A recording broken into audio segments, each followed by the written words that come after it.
muna natin yung likod, no? Ayan. Okay. Okay. Yan, no? Solid.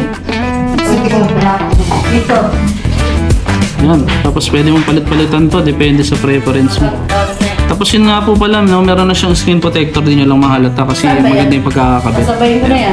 Then, no? Set up tayo ng Play Store nito, no?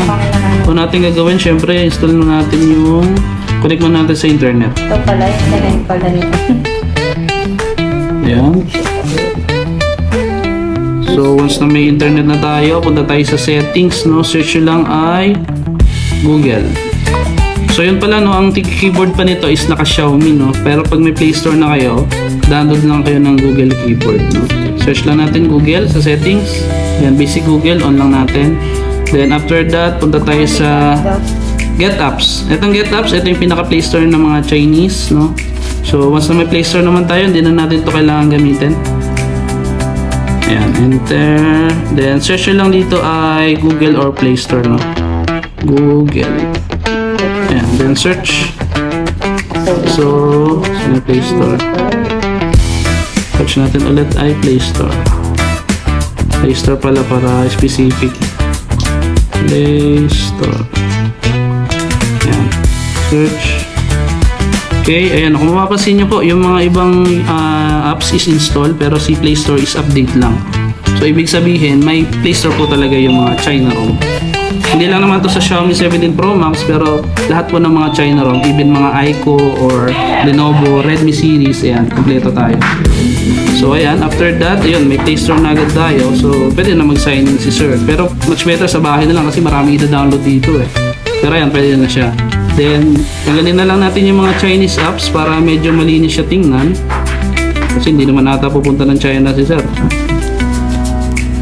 Kung pupunta, mas okay din. Para medyo siya malinis tingnan. Tapos kayo na lang Sir mag-customize din kung anong preference niyo.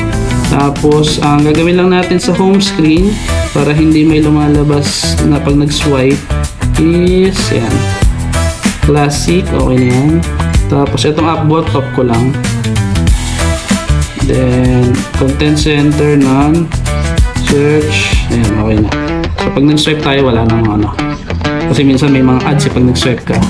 Ayan, okay na. Then, yung camera, no, testing natin. Ito, matindi rito. Grabe. Parang kahit langgam, kitang-kita rito eh.